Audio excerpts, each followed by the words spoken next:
사도행전 16장 25절로 32절 말씀.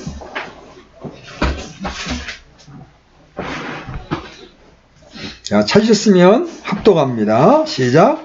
한밤중에 바울과 실라가 기도하고 노래로 하나님을 찬양하며 제수들이 그들의 말을 듣는데 갑자기 큰 지진이 와서 감옥의 기초가 흔들리고 즉시 모든 문이 열리며 모든 사람의 결박이 풀리니라. 감옥의 간수가 잠에서 깨어 감옥 문들이 열린 것을 보고 제수들이 도망한 줄로 생각하여 칼을 빼서 자결하려 하거늘 바울이 큰 소리로 외치며 이르되 내 몸을 해하지 말라 우리가 다 여기 있노라 하니 그때 그가 등불을 요청하며 뛰어들어가 떨면서 바울과 실라 앞에 엎드리고 그들을 데리고 나와 이르되 선생들이여 내가 무엇을 하여야 구원을 받으리까 하거늘 그들이 이르되 주 예수 그리스도를 믿으라 그리하면 내가 구원을 받고 내 집이 받으리라 하며 주의 말씀을 그와 그의 집에 있던 모든 사람들에게 말하니라. 빌립보 감옥에 있었던 아주 위대한 사건이에요. 그리고 우리가 구원을 받으려면 어떻게 해야 되느냐를 가장 간명하게 선포해 주는 것이 바로 이 장면이죠. 주 예수 그리스도를 믿으라. 그리하면 네가 구원을 받고 그리고 내 집이 받으리라. 그런데 이제 오늘 저는 이 말씀을 좀 다른 각도로 살펴보려고 합니다. 이 세상을 사는 사람 가운데 누가 행복한 사람입니까?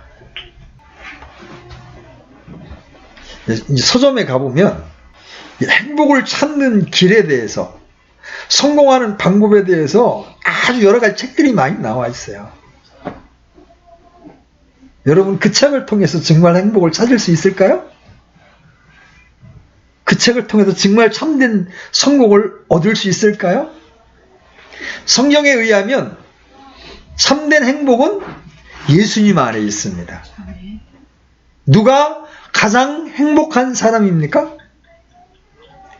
행복의 근원 되신 예수님을 구세주로 영접하고 하나님의 자녀로 살아가는 우리가 바로 가장 행복한 사람이에요.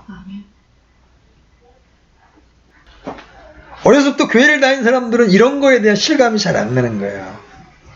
근데 우리가 태어나서 예수님을 믿는다고 하는 것은 일생일대의 기적입니다.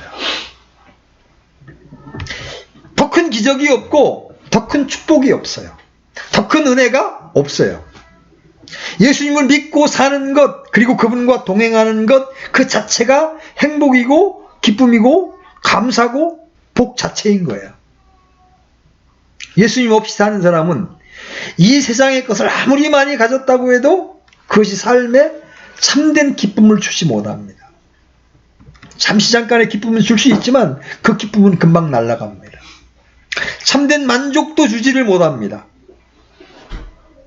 오히려 세상 것들이 마음의 근심거리, 걱정거리가 될 수가 있어요.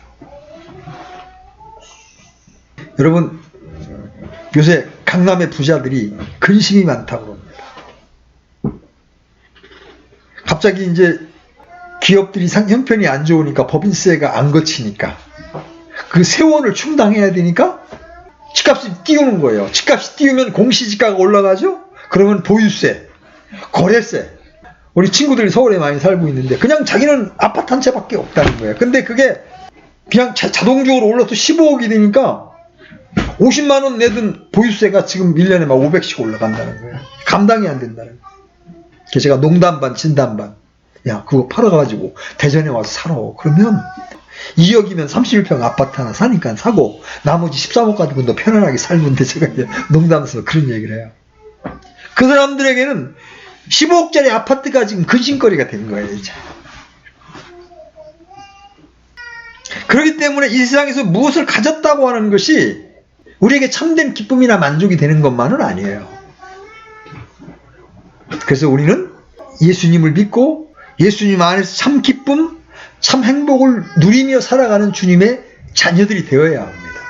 그러려면 우리가 받은 구원이 어떤 것인가? 하나님이 우리 편이 되었다는 것이 무엇인가를 정확히 알아야 돼요. 말씀을 통하여 알 뿐만 아니라 성령의 조명을 통하여 그걸 알게 될 때 우리 마음속에 그냥 기쁨이 생기는 거예요. 나는 예수님 믿고 나서 너무나 기쁘다. 나는 너무나 행복하다. 나는 너무나 감사하다.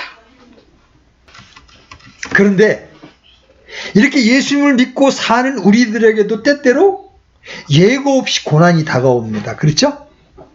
환난의 비바람이 몰아닥칩니다. 새해 되면 덕담 인사들을 하잖아요. 뭐 행복하시기를 빕니다. 건강하기를 빕니다. 그런 인사를 많이 합니다. 근데 행복하고 싶지 않은 사람이 누가 있어요? 건강하고 싶지 않은 사람이 누가 있어요? 근데 그게 우리 마음대로 되던가요? 우리 믿음을 가진 사람들에게는 건강한 것도 중요하지만 내가 건강이 없을 때 그것을 믿음으로 어떻게 이겨나가는가가 더 중요한 거예요. 하나님은요, 어떤 현실을 직접적인 방법으로 처리하도록 하지 않으세요. 오늘날도 지금 이제 일부 기독교인들이 많은 정치 투쟁을 하고 여러 가지 하고 있지만 제가 그러한 스탠스에 대해서 조심스러운 이유가 있어요. 여러분, 노예제도 있잖아요. 지금의 시각으로 보면 그 노예제도가 굉장히 불공정한 거잖아요. 그죠? 사람이 평등하게 태어났는데 누구는 주인이 되고 누구는 노예가 되어가지고 계속해서 다스림을 받고 핍박을 받아야 된다는 건 불공평하잖아요. 그죠? 그러면 하나님께서 야, 노예제도는 잘못된 거야. 혁파해야 돼. 이렇게 해야 맞잖아요. 근데 한 번도 하나님은 그렇게 말씀하시지 않아요. 빌레몬서라는 성경을 보면 노예였던 오네시모가 구원을 받죠.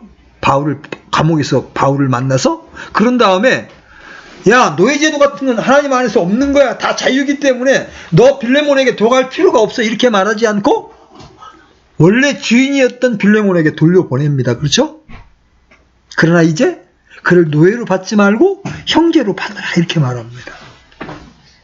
노예제도가 그렇게 잘못된 것이지만 성경은 그것을 직접적인 방법으로 혁파라고 말하지 않아요.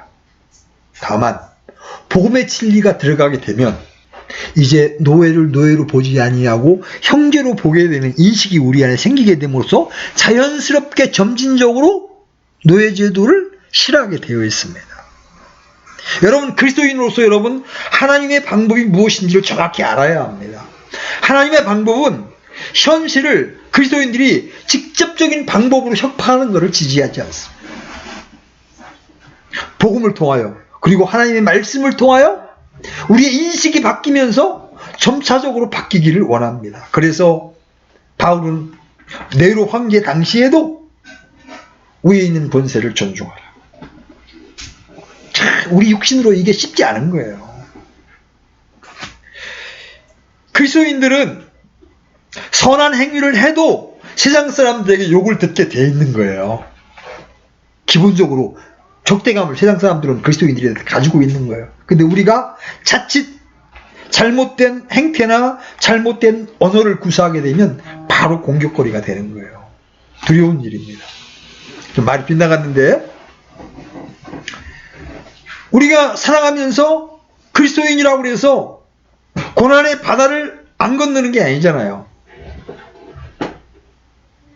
그러한 고난을 당할 때, 극한 절망에 처했을 때 우리가 어떻게 해야 되느냐?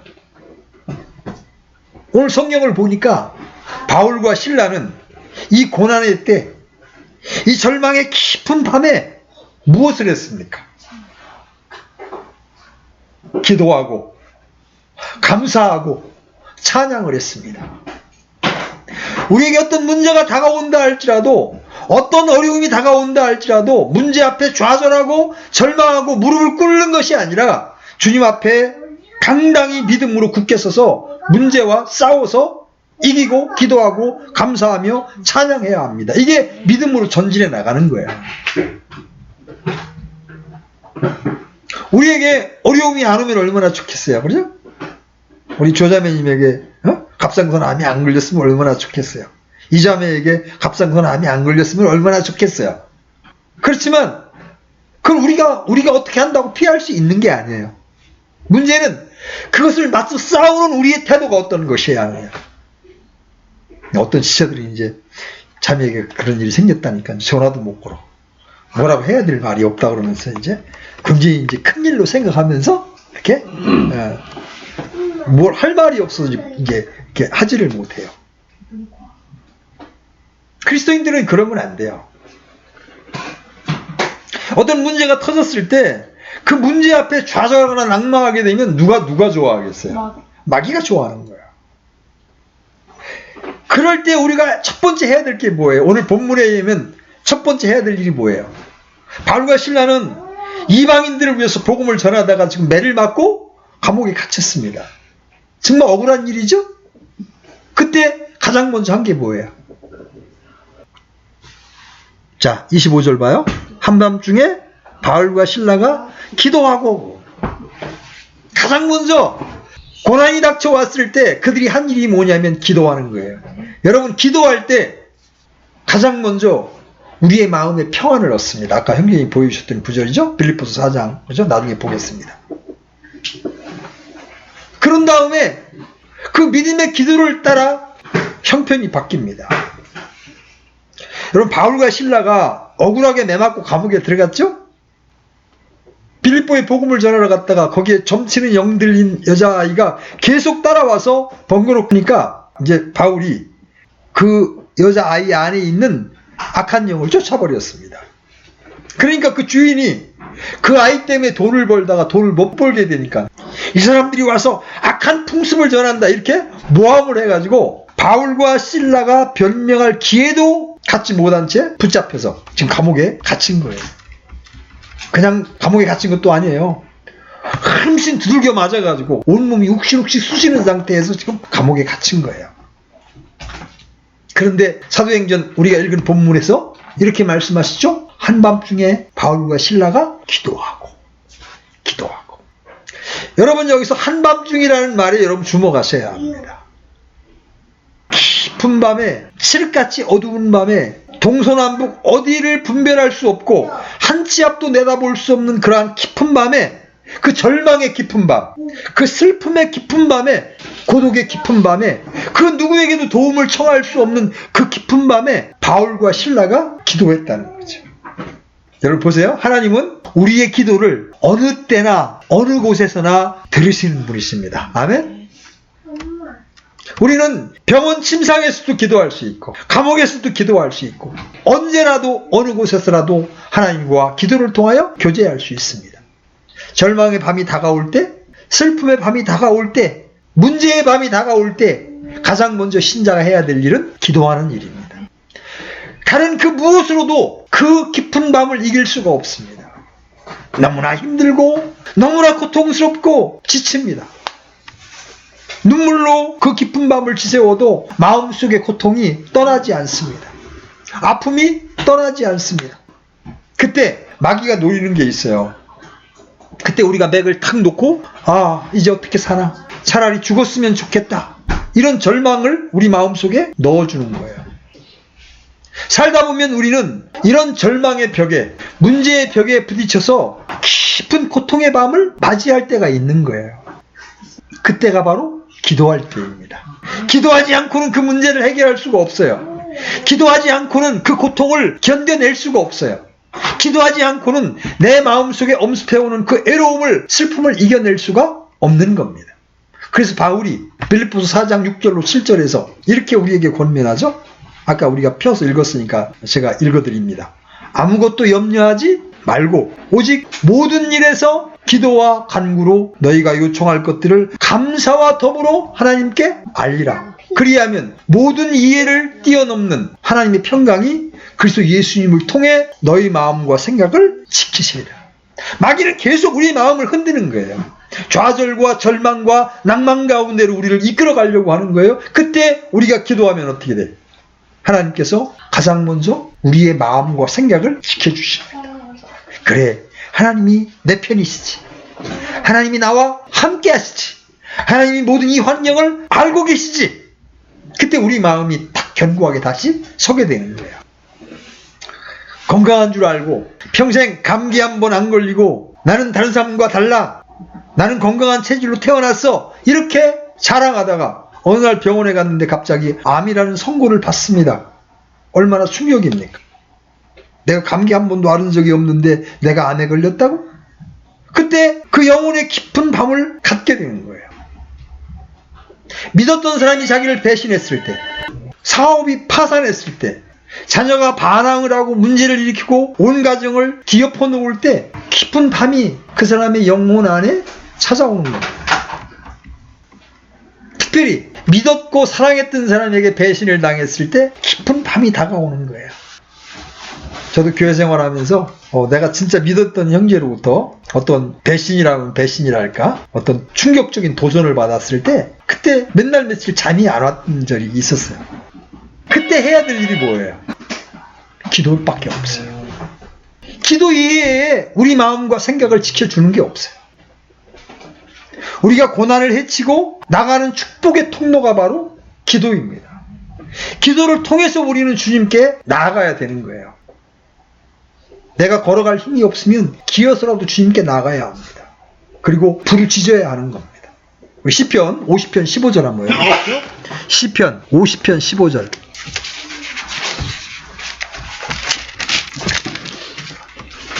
자, 같이 한번 읽어봅니다. 시작. 고난의 날에 나를 부르라. 내가 너를 건지리니 내가 나를 영화롭게 하리라. 나를 부르라. 고난의 때 나를 찾으라. 나를 부르라. 주님이 말씀하시는 겁니다. 주님, 너무나 힘듭니다. 너무나 고통스럽습니다. 주님, 저를 살려주시옵소서. 주님, 저를 이 절망에서 건져주시옵소서.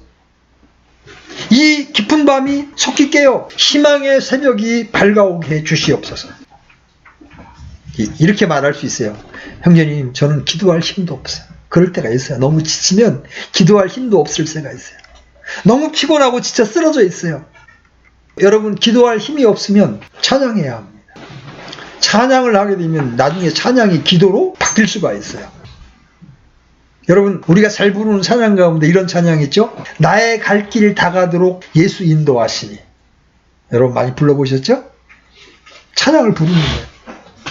찬양을 부르기도 힘이 든다. 그러면 찬양을 들으세요. 찬양을 들으면서 그 찬양 속에 있는 그리스도가 우리 마음 속에 딱 접촉되게 되면 우리 마음 안에서 다시 힘이 솟아나는 거예요.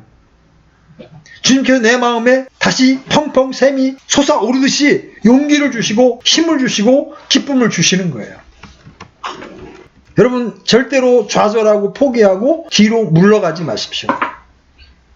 마귀가 노리는 게 뭔지 알아요? 자꾸 우리 마음 속에 자기 연민을 불어넣어 주는 겁니다. 그래서 내가 이렇게 됐는데도 가족들이나 교회 식구들이 아는 척도 안 해. 내가 누구 때문에 이렇게 됐는데 이러면서 자기 연민을 갖게 되면 마귀가 그 마음을 계속 쓰게 되는 거예요. 여러분, 어려움이 닥쳤을 때 사람의 말은 궁극적으로 위로가 되지 않습니다. 그래서 여러분은 하나님께 이 문제를 들고 나가야 합니다. 그리고 하나님을 찬양해야 돼. 오늘 바울은 기도한 다음에 뭐 했어요? 기도만 한 게 아니라 찬양했습니다. 그렇죠? 여러분, 죄짓 맡은 우리 구주를 지은 그 조셉 스크리븐이라는 형제님이 계시는데 여러분 알죠? 죄짓 맡은 우리 구주 어찌 좋은 친구인지. 이분이 이 찬송을 언제 졌는지 여러분 알아요? 결혼 하루 전날 약혼자가 물에 빠져 죽었습니다. 2년 후에 이 형제님이 이제 캐나다로 이주를 해서 새로운 삶을 시작하는데 거기서 가정교사를 하던 집에 그 조카딸을 만나서 다시 사랑을 하게 돼서 결혼을 약속했습니다. 근데 결혼을 앞두고 폐렴으로 그 약혼자가 또 죽습니다. 근데 그 찰나에 또 편지가 날라왔어요. 홀로 계신 어머니가 지금 위도하다고 하는 거예요. 그때 그 형제님이 하나님 앞에 무릎을 꿇고 눈물로 기도합니다. 하나님, 저는 사랑하는 약혼녀를 잃었습니다. 저는 지금 고독합니다. 그러나 저보다 더 애로우실 제 어머니의 친구가 되어주시고 어머니의 병을 고쳐주세요. 이제부터 저도 애로운 사람들의 친구가 되어 살겠습니다. 주님만을 위해 평생 살겠습니다. 간절히 주님 우리 어머니를 불쌍히 여기시고 살려주시라고 어머니의 친구가 되어달라고 기도하는데 마음에 평안함이 밀려들어온 거예요. 마음에 주님의 은혜가 임했습니다. 너무나 그 주님의 은혜가 감사해서 그 자리에서 어머니에게 편지를 보내고 시를 한 편 써서 보냈는데 그게 찬송가가 된 거예요. 그게 지금 우리 찬송가에 있는 거예요. 제 집 맡은 우리 구주 어찌 좋은 친구인지 걱정 근심 무거운 짐 우리 주께 맡기세. 주께 고함 없는 고로 복을 받지 못하네 사람들이 어찌하여 아랠 줄을 모를까. 여러분이 어려운 일을 만날 때 주님께 부르짖어 간절히 여러분의 모든 사정을 아뢰시기를 바랍니다. 주님께 다 고하세요. 그러면 주님께서 그 기도를 들으시고 응답하시는 겁니다. 이영재님은 주님 앞에 드렸던 약속대로 평생 애로운 사람들의 친구가 되어 주의 사랑을 증거하면서 그 지역의 성자라 불림을 받고 많은 사랑의 업적을 남긴 뒤에 천국에 갔어요. 그렇습니다. 우리가 주님께 기도하며 주님 앞에 찬양을 하게 될 때 하나님이 그 사람을 쓰시는 거예요. 우리의 삶이 이웃을 향한 사람과 섬기는 삶이 되어야 하는데 어느 때 이런 삶이 가능해요? 하나님께 기도하며 하나님께 감사하며 찬양하는 삶을 살 때 이런 삶이 가능합니다. 그래서 우리가 갖고 있는 유일한 힘은 기도예요. 우리가 도저히 감당할 수 없을 때 너무나 큰 문제와 어려움을 당했을 때 절망의 깊은 밤에 기도하고 또 기도해야 하는 겁니다. 오늘날 그리스도인들이 왜 영적으로 연약합니까? 말씀이 부족하기 때문에 그럴까요? 성경 지식이 부족하기 때문에 그럴까요? 아니에요. 기도가 없기 때문에 연약한 겁니다. 많은 사람들이 하루 세끼 밥 먹을 때 빼놓지 않고 기도한다는 거예요. 그런데 식사 기도뿐이야. 식사 기도만 가지고 무슨 능력이 나타나겠어요? 여러분 무시로 주님과 기도를 통해서 교제해야 돼요. 그래서 주님으로부터 능력이 공급되어야만, 그렇죠? 그래야만 우리가 세상을 이길 수 있는 힘을 갖게 되는 거예요. 존 찰스 라이 목사님이 이런 책을 썼어요. 기도를 잃어버린 당신에게. 거기서 기도하지 않고 사는 것은 곧 하나님 없이 사는 것입니다. 그리스도 없이 사는 것입니다. 은혜 없이 사는 것입니다. 이렇게 썼습니다. 신자들의 신앙이 퇴보하고 타락에 이르기까지 주된 원인 가운데 하나는 기도하지 않기 때문입니다. 기도하지 않기 때문에 능력이 나타나지 않아요. 고난을 당할 때, 환난의 밤을 당할 때 여러분이 할 수 있는 유일한 것이 기도입니다. 때때로 하나님 우리 인생 가운데 어려운 일을 허락하십니다. 왜 그래요? 너 나하고 얼굴 좀 마주하자는 거예요. 왜? 고난의 때가 아니면 우리가 잘 진지하게 기도하지 않거든요. 그래서 어려움을 주셔서 너 나하고 좀 얼굴을 대하고 좀 대화하자는 거예요. 그래서 고난 가운데 있을 때 여러분 진지한 마음으로 주님과 기도를 통해서 교제해야 합니다. 그러면 주님께서 이 기도를 들으시고 가장 먼저는 우리의 마음과 생각을 지켜주신 다음에 길을 열어주시는 거예요. 아멘? 자, 두 번째, 고난의 때에 찬양과 감사를 드려야 합니다. 기도를 멈추지 말고 기도가 감사, 찬양으로 바뀌어지게 되기를 바랍니다. 바울과 실라는 억울하게 매를 맞고 온몸이 상처 투성이가 되었을 때 감옥에 집어 던져졌는데 그곳에서 기도하고 찬양을 불렀어요. 사도행전 16장 25절 26절에 하나님을 찬양하며 죄수들이 그들의 말을 듣는데 갑자기 큰 지진이 나서 감옥의 기초가 흔들리고 즉시 모든 문이 열리며 모든 사람의 결박이 풀리니라. 바울과 실라가 찬양을 부르니까 하나님께서 그 절망의 감옥을 흔들어 버리시고 닫혔던 문을 다 열어버리시고 손과 발에 매였던 모든 결박이 풀어지게 만들어 주셨어요. 어떤 문제가 여러분을 둘러싸고 있어도 여러분이 기도하고 감사 찬양을 드리면 하나님께서 그 절망의 환경을 흔들어 버리시고 닫혔던 문을 열어 젖혀주시고 여러분을 묶고 있던 모든 결박을 풀어 놓아 주신다는 거예요. 자유롭게 해 주신다는 거예요. 어떤 문제를 만나도 환난을 당해도 고통을 당해도 여러분 감사하고 찬양하십시오. 주님께 영광을 돌리십시오. 그러면 이런 기적이 일어나는 겁니다. 우리 마음을 묶고 있던 끈, 우리 마음을 어둡게 했던 끈이 풀어져 버리는 거예요. 근데 보통 우리는 어때요? 그런 일이 딱 닥치면 불평이 먼저 나와요. 짜증이 먼저 올라와요. 왜 내가? 왜 하필 내가? 그런 순간 마귀는 그 마음을 써버리는 겁니다. 그래서 불평, 원망, 그래서 마음을 계속 어둡게 만들어서 우리 몸에 있던 질병도 더 어떻게 하게 만들어? 더 악화시키는 거예요. 반면에 그런 것에 묶이지 않고 하나님을 향한 기도와 찬양과 감사로 나아갈 때 묶여있던 우리 마음의 어둠의 끈을 하나님이 풀어주십니다. 우리 영혼을 자유롭게 해주십니다. 그러면서 우리 몸에 있던 악한 어떤 균이나 이런 것들도 힘을 잃게 만들어주는 거예요. 여러분에게 부탁합니다. 어떤 문제를 만나도 어떤 환난을 당하고 고통을 당해도 여러분 감사하고 찬양하십시오. 주님께 영광을 돌리십시오. 그때 우리가 주님 안에서 참 평안과 자유를 누릴 수 있게 되는 거예요. 여러분 이 찬양이 얼마나 중요한지 아십니까? 이스라엘의 첫 번째 왕 사울이 악한 영에 붙잡혔잖아요. 악령에 휘인 거예요. 그때 그가 어떻게 그 병을 고쳤습니까?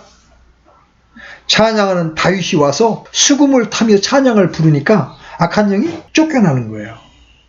여러분 마음이 어두울 때, 여러분 마음이 힘들 때, 여러분이 찬양을 부르면 여러분 안에 있던 모든 어둠이 쫓겨나는 겁니다. 여러분 부부싸움을 해서 마음이 엉클어졌어요.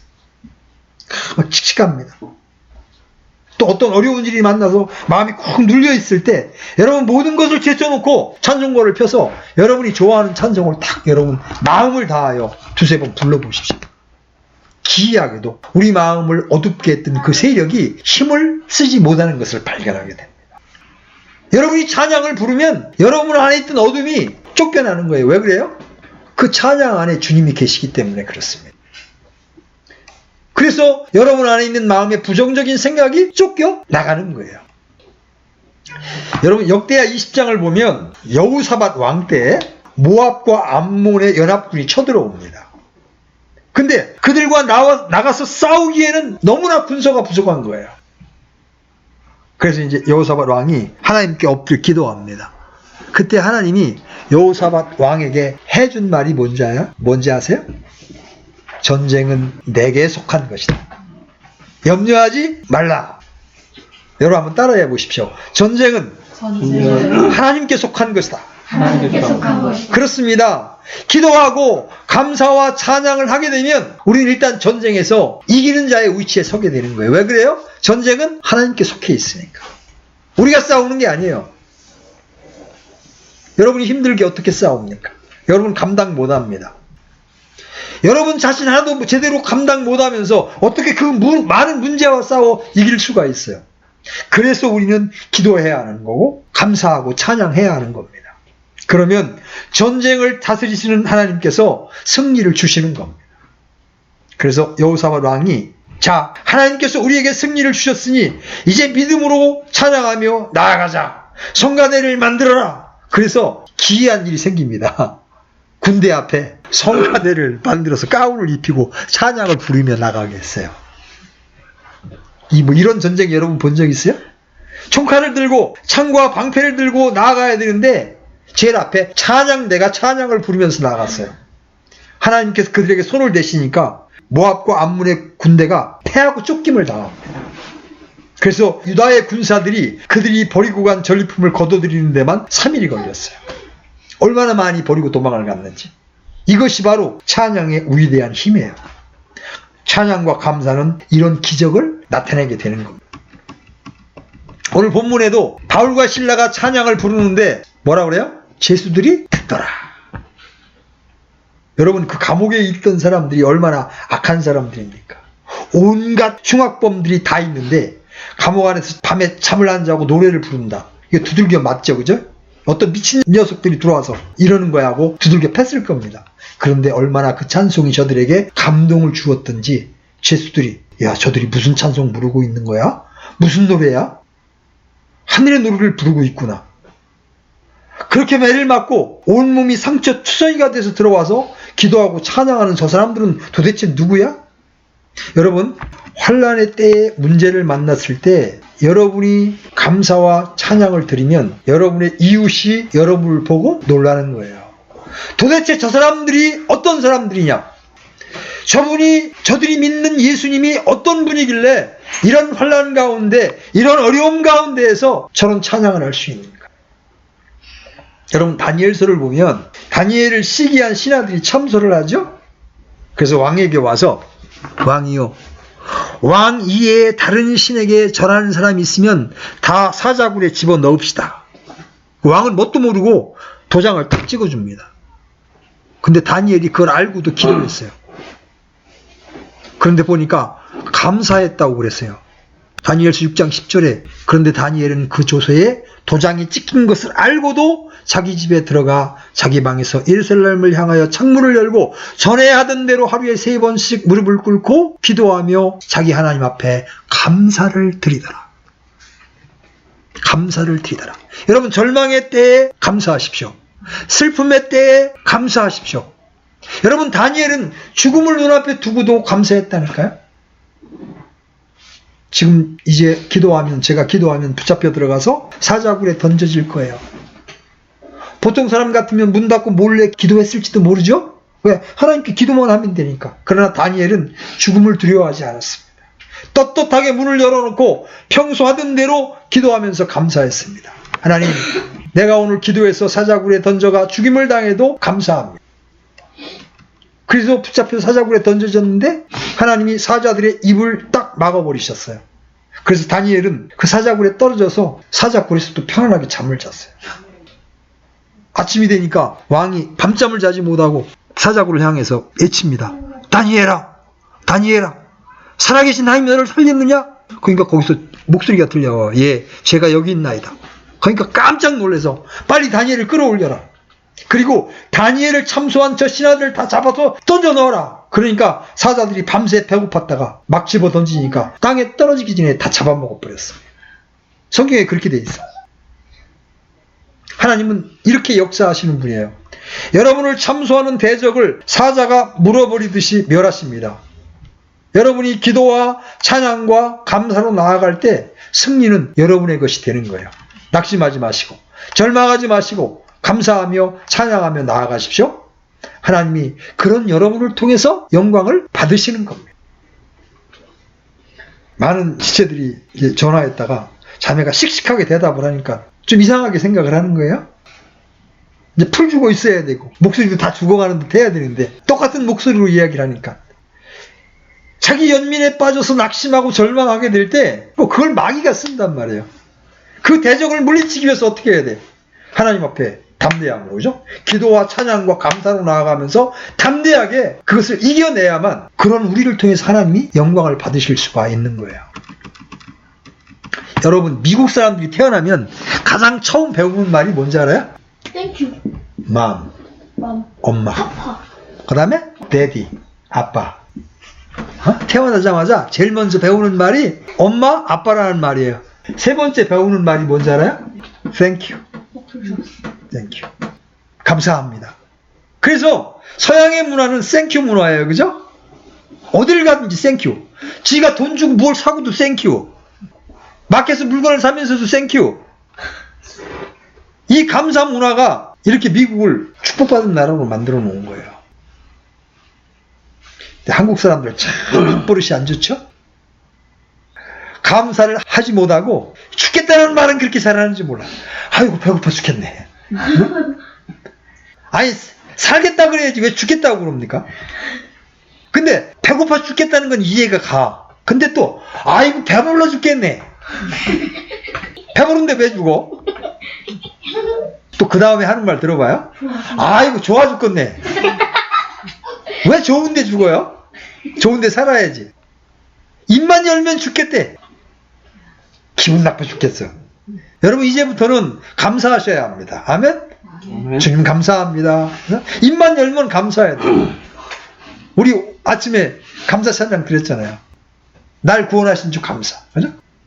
장미꽃 가시에도 감사. 내게 찌르는 일이 와도 하나님 감사합니다. 이것을 통해서 제게 무엇을 가르쳐 주시려고 하는지 감사합니다. 그죠? 이렇게 감사하고 감사하게 되면 여러분의 운명이 바뀌어버리는 거예요. 짜증내고 불평하면 여러분에게는 어둠이 임하는 거예요. 반면에 여러분이 모든 일에 감사로 나아갈 때 하나님의 축복이 여러분에게 임하게 되는 겁니다. 첫 번째, 고난을 당할 때 기도하라고 했습니다. 두 번째, 찬양과 감사로 나아가라고 했습니다. 세 번째, 본문에 의하면 이 고난의 때에 복음을 전파해야 합니다. 고난의 때, 이때가 바로 기회를 주시는 거예요. 고난을 이기고 나면 주님의 복음을 전하는 귀한 역사가 임하게 됩니다. 사도행전 16장 27절로 37절은 이렇게 말씀하십니다. 감옥의 간수가 잠에 깨어 감옥의 문들이 열린 것을 보고 죄수들이 도망한 줄로 알고 생각하여 칼을 빼어 자결하려 하거늘 바울이 큰 소리로 외쳐 이르되 내 몸을 해하지 말라 우리가 다 여기에 있노라. 그때 그가 등불을 요청하며 뛰어들어가면서 떨면서 바울과 실라 앞에 와서 엎드리고 그들을 데리고 나와 이르되 선생들이여 내가 무엇을 하여야 구원을 받으리까 하거늘 그들이 이르되 주 예수 그리스도를 믿으라 그리하면 내가 구원을 받고 내 집이 받으리라 하며 주의 말씀을 그와 그의 집에 있던 모든 사람들에게 말하니라. 그 당시에 감옥에 죄수를 붙잡아 놓았다 놓치면 감옥을 지키는 간수가 징벌을 받아요. 사형을 당합니다. 왜냐하면 이 죄수들을 놓쳤으니까. 그러니까 문이 활짝 다 열렸으니까 죄수들이 다 도망간 줄 알고 이제 내가 사형을 당하겠구나. 어차피 죽을 몸 여기서 자살하자. 그래서 칼을 빼서 죽이려고 그랬어요. 그때 바울과 실라가 외쳤습니다. 우리가 다 여기 있다. 죄수들이 한 사람도 도망가지 않고 여기 있으니 당신을 해치지 마라.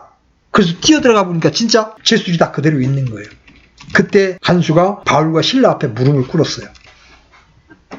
간수는 어제 저 사람들이 들어올 때부터 좀 이 사람들이 범상치 않은 사람인 걸 알았어요. 왜? 보통 죄수들이 끌려오면 막 소리 지르고 불평하고 험한 이야기를 하는데 이 사람들은 얼굴이 환하고 그렇게 매를 맞고 상처투성이로 들어왔는데도 누구를 원망하거나 불평하지 않고 들어온 걸 보니까 이 사람들이 보통 사람은 아닌 거라고 생각을 했어요. 그런데 이들이 찬양하고 기도하니까 지진이 나고 문이 열린 것을 보니까 이게 보통 일이 아닌 거야. 뭔가 큰 역사가 있구나. 그래서 무릎을 꿇고 그들을 모시고 와서 이제 그들을 부르는 이름이 바뀌어요. 선생님 이렇게 부릅니다. 어저께는 이놈들 그죠? 죄수니까 그죠? 그랬을 거 아니에요. 근데 선생님들 어떻게 하여야 구원을 받습니까? 그때 그 유명한 구원의 복음이 선포되었습니다. 주 예수 그리스도를 믿으라. 그리하면 내가 구원을 받고 내 집이 받으리라. 이 말씀을 듣고 자기 집으로 모셔가서 상처를 씻기고 온 가족이 다 예수님을 믿고 온 가족이 그날로 침례를 받았습니다. 고난의 때 고난을 핑계대고 숨지 마십시오. 내 형편이 이런데, 내 가정 형편이 이런데, 내 건강이 이런데 내가 누구에게 복음을 전해? 아닙니다. 거꾸로 여러분이 그 형편을 딛고 일어나서 복음을 전하기 시작하면 하나님 그때 일하시는 거예요. 자기 연민에 빠져버리게 되면 내가 이 정신에 무슨 복음을 전해 이렇게 되면 패배하는 겁니다.